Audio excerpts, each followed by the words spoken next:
नमस्ते, अभिवादन आपका इनोसेंट इन्वेस्टर के इस नए वीडियो में आपके लिए डिस्क्लेमर। उसके बाद बात करेंगे बजाज फाइनेंस की। बहुत ही महंगा स्टॉक है, कम क्वेरीज आती हैं, लेकिन इस स्टॉक का डिस्कशन मैं जिस लिए कर रहा हूँ वो आपको आने वाले समय में बहुत हेल्प करेगा अगर आपके पास कोई भी फाइनेंशियल स्टॉक है। इसलिए इस वीडियो को अंत तक जरूर देखिएगा, क्योंकि इस वीडियो में बहुत कुछ छुपा है जो आपके सामने आएगा और उस चीज़ से आप कम से कम भविष्य में एक गलत डिसीजन लेने से बच जाओगे। और अगर मैं आपका प्रॉफिट ना करा सका तो कम से कम आपको एक बड़े नुकसान से जरूर बचा लूंगा। बजाज फाइनेंस की बात इसलिए हो रही है क्योंकि ये एनबीएफसी सेक्टर का स्टॉक है। दूसरी चीज़, कोविड के कारण जिस जगह सबसे ज़्यादा डेंट पड़ा है, बैंक्स एंड फाइनेंशियल्स इनका कच्चा चिट्ठा खोल के रखेगा।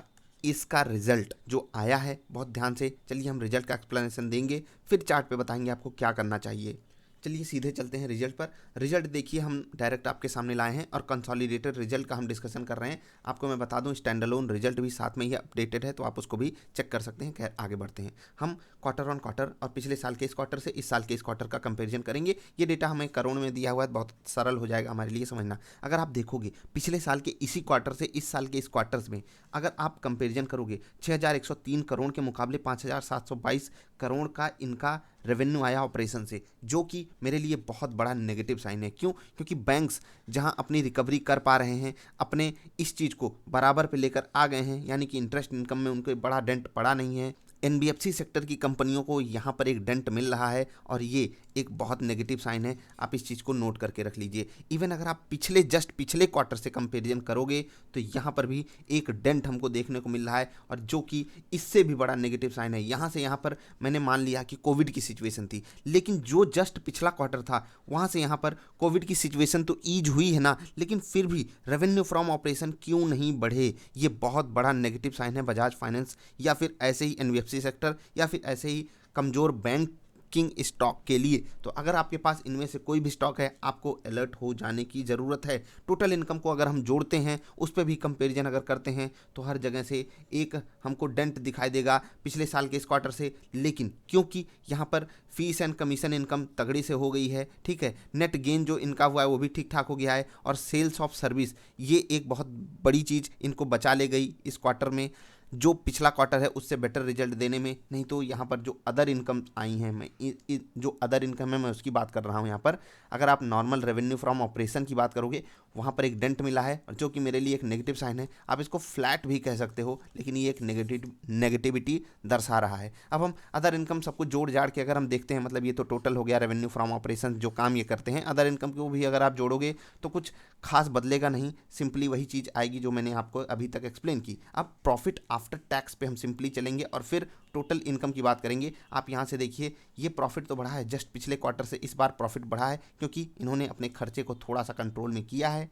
जो कि डायरेक्टली इनका 100 करोड़ रुपए यहाँ पर एक्स्ट्रा ऐड कर रहा है। ठीक, खर्चे में ये कमी आई है, आप यहाँ पर देख सकते हो। अदर एक्सपेंसेस भी आप यहाँ पर आराम से चेक कर सकते हो, जहाँ जिसमें भयंकर कमी आई है। और जो यहाँ पर आप एक्सपेंस देखोगे, 1700 करोड़ के मुकाबले 1351 crore impairment on financial instrument पे खर्चा आया है। इसको इन्होंने काफ़ी अच्छे से हैंडल किया है, इसीलिए यहाँ पर जो रिजल्ट है वो पिछले क्वार्टर्स के मुकाबले यहाँ पर पॉजिटिव साइड दिखाई दे रहा है। लेकिन जस्ट अगर आप पिछले साल के इस क्वार्टर में जाओगे तो यहाँ से यहाँ पर एक बड़ा डेंट हमको दिखाई दे रहा है। मैं डेंट की बात क्यों कर रहा हूँ आपसे, क्योंकि बजाज फाइनेंस का स्टॉक जिस हिसाब से चला है ना भाई साहब, मतलब ऐसे रिजल्ट की एक्सपेक्टेशन कोई नहीं लगा कर बैठा था। कम से कम जब हम एचडीएफसी बैंक जैसे दिग्गज का रिजल्ट देख चुके थे, हमें बहुत ज़्यादा उम्मीदें थी बजाज फाइनेंस से। और इस चीज़ को आप अभी हल्के में ले सकते हो, बाजार में लिक्विडिटी है, एफआईआई दबाकर माल खरीद रहे हैं, सारी चीज़ें पॉजिटिव चल रही हैं। लेकिन जैसे ही बाजार में कोई गिरावट चालू होती है या फिर एक ट्रेंड रिवर्सल मिलता है बाजार में, ये स्टॉक ऐसा गिरेगा, मेरी इस बात को नोट करके रखिएगा,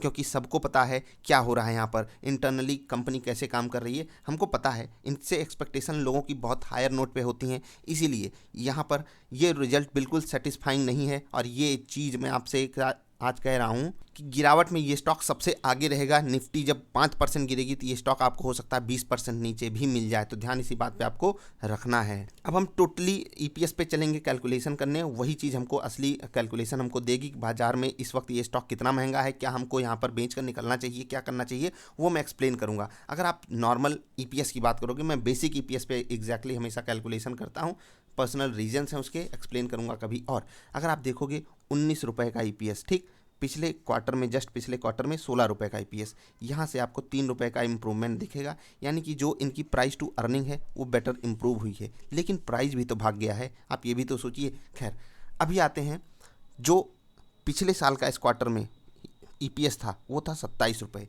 यहाँ से ये दूर दूर तक भटक नहीं रहे हैं, और जो ये 8 रुपये का अंतर है ना, ये बहुत बड़ा नेगेटिव साइन हमको दे रहा है इस वक्त के सिचुएशन में। क्योंकि इस स्टॉक का जब ईपीएस इतना था ना, तो स्टॉक का प्राइस कितना कम था। और अगर आप सिचुएशन को संभालोगे पिछले साल के इस क्वार्टर से, पिछले साल के इस क्वार्टर से अभी का चार्ट प्राइस देखोगे, तो आप जाकर देख लीजिए कि पिछले साल अक्टूबर, नवंबर, दिसंबर में इनका रेट क्या था। ठीक है, पिछले साल हम चलते हैं, अक्टूबर, नवंबर, दिसंबर में इनका रेट आपको दिखाना चाहेंगे। यहाँ पर आप देख लीजिए इनका रेट क्या था, 4000, 4100, 4200। और अभी रेट कितना है आपके सामने सारा डेटा है, और आप यहाँ पर चेक भी कर सकते हो। अभी रेट है इनका 5000 रुपये, इवन 5500 टच करके आए हैं, 5300, 5400। तो सोचिए कि अर्निंग आपकी पिछले साल के इस क्वार्टर से कम हो रही है, और प्राइस आपका पिछले साल के इस क्वार्टर से ऊपर चढ़ के बैठा हुआ है। इसका मतलब आप अगर डिकोड कर सके तो आपके लिए बहुत बड़ी सीख है। बाकी आपकी अपनी मर्जी, आपकी अपनी चॉइस, आप क्या करना चाहते हो इस स्टॉक में, वो आपकी अपनी पर्सनल चॉइस होगी, आपका डिसीजन आपका। मैं आपको कोई रिकमेंडेशन नहीं दे रहा हूँ, बस अपनी बात बता रहा हूँ, आपको अलर्ट कर रहा हूँ कि अगर आपके पास बैंकिंग स्टॉक हैं जो थोड़े कमज़ोर हैं, एनबीएफसी स्टॉक हैं जो थोड़े कमज़ोर हैं, वहाँ पर आपको वार्निंग दे रहा हूँ। बजाज फाइनेंस कमज़ोर नहीं है, इस चीज़ को मैं फिर से बोल रहा हूँ आपको, ये दिग्गज है, और फिर भी इनकी परफॉर्मेंस इस तरीके की आई है। बहुत ज़्यादा चांसेस हैं कि जो छोटी एनबीएफसीज़ हैं वहाँ पर इससे भी बुरी सिचुएशन हमारे सामने आ जाए। हम थोड़ा सा इनका price to earning ratio calculate करने की कोशिश करेंगे। हम 5000 रुपये पे कैलकुलेट करेंगे, 4900 पे एक जरा सा कैलकुलेशन कर लेते हैं कि एक क्वार्टर की अर्निंग से कैसे काम चलेगा, उसको थोड़ा सा कैलकुलेट करते हैं। 4950 हम रेट मान लेते हैं, अपॉन कर लेते हैं 19 रुपये का। ठीक है, 19 रुपये हम रेट करते हैं, 260 रुपये, 260 इनका क्या आ जाता है साल भर का। तो इसको हम अपॉन 4 कर लेंगे तो हमारे पास एग्जैक्टली आ जाएगा इनका प्राइस टू अर्निंग रेशियो 65 रुपये। 65 का पी, आप इसको थोड़ा सा जाकर चेक कीजिएगा, 65 की पी पे हमको रहना चाहिए या नहीं।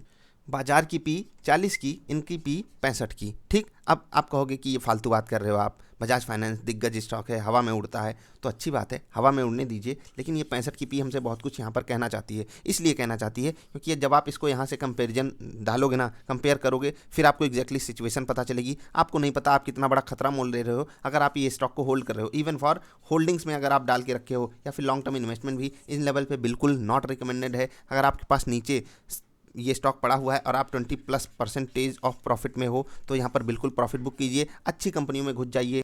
अच्छी का सेंस मैं ये नहीं कह रहा हूँ कि आपको एनबीएफसी में ही घुसना है, एनबीएफसी से थोड़ा सा शिफ्ट कीजिए। और आपको पता है शिफ्टिंग कितनी काम आती है, कितनी ज़रूरी हो जाती है, क्योंकि आने वाले समय में एनपीएस और बड़े लेवल पे जा सकते हैं। कुछ लोग आपको बिल्कुल ये होल्ड करने की भी सलाह दे सकते हैं। देखो, सबकी अपनी मतलब चॉइस होती है कि उनको क्या करना है। जैसे कि मुझे पता है कि ये स्टॉक मुझे एग्जैक्टली 4000 के लेवल पे या फिर बिलो 50 पी पे तो मिलने वाला है, और अगर मुझे ये बात पता है तो मैं इस कन्विक्शन के साथ आगे बढ़ूंगा इस बाजार में। यहाँ पर प्रॉफिट बुक करूंगा, एग्जिट करूंगा इस स्टॉक से, पैसे को डालूंगा लिक्विड फंड में और वेट करूंगा। ये हो गई नॉर्मल टू मीडियम टर्म की इन्वेस्टिंग। अगर आप वेरी लॉन्ग टर्म इन्वेस्टर हो तो आपने इसको ना 3000 पे खरीदा होगा, ना 4000 पे, ना 5000 पे। आपकी जो बाइंग है उसके नीचे है, तो आपको कोई दिक्कत नहीं होनी चाहिए। अगर आपकी बाइंग 2500, 2000 इसके आसपास की है, तो आपको कोई सिचुएशन में मतलब अनकंट्रोलेबल आपके लिए कुछ नहीं हुआ है, क्योंकि ये स्टॉक लॉन्ग टर्म का हीरा है। आई होप आप जो मैं दोनों बातें समझाना चाहता हूँ उसको समझ गए होगे एग्जैक्टली मैं कहना क्या चाहता हूँ। नहीं तो आप गलत अगर डिसीजन यहाँ पर ले लिए तो आप पछताओगे, आपके अलावा और कोई नहीं पछताएगा। याद रखिएगा, अगर आप